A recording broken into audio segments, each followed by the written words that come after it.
Msanii Diamond Platnumz anazidi kuonesha ufalme wake upande wa YouTube kwa kuweza kujizolea pia watazamaji milioni 1 kwenda mbele kwenye video 3 mfululizo ambazo amezitoa hivi karibuni kwa kipindi cha mwezi Oktoba mpaka hivi sasa.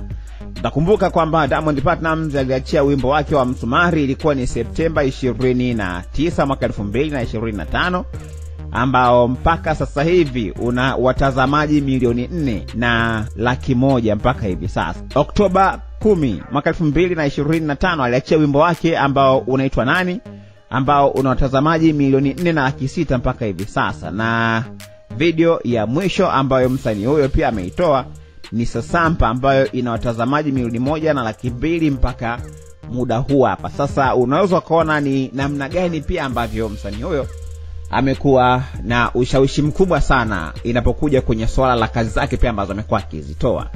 Na hii unaweza kaona pia hata kupitia kwenye challenge ambazo amekuwa akizifanya kwenye hizo kazi zake, vile ambavyo watu wamekuwa na mamko mkubwa sana kwenye kutuma hizo challenge kwenye kazi mbalimbali. Na katika hizi kazi 3 pia ambazo msanii amezitoa mpaka hivi sasa, Nani ndio inaongoza mpaka hivi sasa. Kuna challenge nyingi zaidi ambazo pengine unaweza kusema kwamba zimekuwa zikiwavutia watu wengi zaidi kutokana na kile ambacho kimekuwa kikifanyika, na tunaamini kwamba zitafika mbali zaidi kutokana na ndio kwanza hata mwezi kazi hizo bado hazijamaliza. Hivyo tunaamini kwamba zikimaliza mwezi mmoja huenda ikawa ni habari nyingine tena. Lakini kwenye swala la YouTube kwa msanii Diamond Platnumz imekuwa ni moja kati ya kitu ambacho ni cha kawaida kabisa kupata watazamaji wengi kiasi hicho ambacho amekipata kupitia kwenye mtandao wake wa YouTube na kazi zake mbalimbali pia ambazo amekuwa akizifanya. Kwa hiyo inawezekana ikawa pengine sio story kubwa sana kwake kuweza kuwa na watu wengi au idadi kubwa ya watazamaji ambao wanamfuatilia kupitia kwenye mitandao yake mbalimbali pia ambako amekuwa akiweka kazi